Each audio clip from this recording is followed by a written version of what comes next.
Have you ever been on a flight where something small and humiliating happened, only for the entire story to flip in a way no one could have imagined? This is the story of a woman who was embarrassed in front of an entire plane, kicked out of her seat in row 9 as though she didn't matter. But by the time fighter jets appeared outside the windows, calling her by a code name, the passengers realized they had been sitting beside someone whose past was far more extraordinary than they ever dreamed. Stay till the end of this story, because it will leave you stunned. And before we dive deep, don't forget to subscribe to Grow for Justice. We bring you powerful stories that deserve to be heard. And tell me in the comments, from where in the world are you watching right now? It began on a flight from Dallas to Seattle, a routine journey filled with the usual mix of tired business travelers, excited families, and restless students. The boarding process, as always, was hectic. People stuffing bags into overhead bins, arguing over seat space, children crying as their parents try to calm them.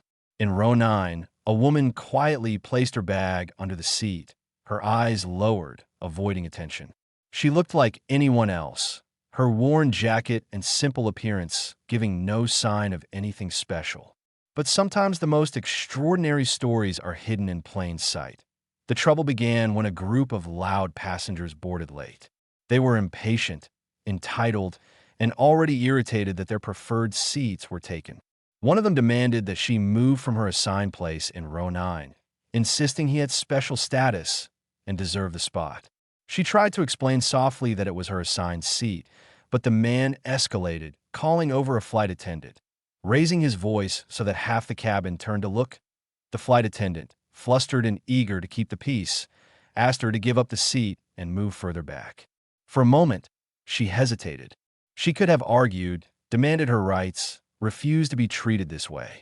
But instead, she lowered her gaze, nodded quietly, and picked up her bag. Murmurs spread among the passengers, some whispering that she was weak, others shrugging as though it didn't matter. She walked toward the back of the plane, settling into a cramped spot near the lavatory. To most people, she was invisible. To the arrogant man in row 9, she was nothing but an obstacle. To the attendants, she was just a seat number. But that perception was about to change in a way no one could have predicted. The plane took off smoothly, climbing into the blue sky. For the first hour, everything was normal. Drinks were served, seatbelt signs turned off, and people settled into movies or books. But as the jet crossed into restricted military airspace, something unusual happened. Passengers on the left side suddenly gasped, pressing their faces to the windows. Sleek, gray shadows cut through the clouds. 2 F-22 Raptors had appeared, flying alongside the commercial aircraft.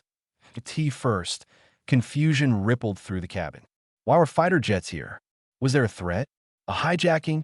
Whispers grew louder, panic stirred, and the captain's voice finally came over the intercom, his tone steady but tense. Ladies and gentlemen, please remain calm. We are being escorted by military aircraft for security verification. There is no immediate danger. But then the moment turned surreal. The radios inside the cockpit crackled with a transmission from the lead F-22. It wasn't just routine communication. It was personal. A voice came clear, "Shadow Viper. Do you read? We have visual confirmation. Welcome home." The captain froze. The co-pilot frowned in disbelief. Did they just say, "Shadow Viper"? In the cabin, no one understood what was happening until the fighter jet tilted its wing in salute, not at the plane but at one specific passenger. And all eyes turned toward the quiet woman who had been humiliated and pushed from row 9. Her face had gone pale, her hands trembling as memories long buried came rushing back. The captain left the cockpit briefly, walking through the aisle until he reached her seat at the back. "Ma'am," he said softly, "they're asking for you." Gasps echoed around as passengers stared. The woman who had been dismissed as insignificant was now being sought by fighter pilots in the sky. Reluctantly, she stood, her steps slow but steady, and followed the captain to the cockpit. The passengers whispered furiously, craning their necks. Who is she? Why would fighter jets know her? Inside the cockpit, she put on the spare headset, her heart pounding. "This is passenger 112, she began nervously, giving her seat number instead of her name. but the voice on the other end cut her off. Negative, ma'am. You're not passenger 112. You're Shadow Viper. You saved my father in Kandahar. You flew the mission no one talks about. It's an honor to fly with you again. Her eyes filled with tears. It had been years since she had heard that code name. Years since she had walked away from the military after missions that left scars too deep to share. She had chosen silence, anonymity, even humiliation if it meant never drawing attention again. But the sky does not forget its warriors. As the fighter jets held formation, the passengers finally understood. The woman who had been pushed from row 9 was no ordinary traveler. She had once flown combat missions in the world's most dangerous skies, a pilot whose name was erased from headlines but engraved in the hearts of those who lived because of her. When the plane finally landed, the story spread like wildfire. The arrogant man in row 9 tried to slip away unnoticed, but everyone remembered how he had treated her.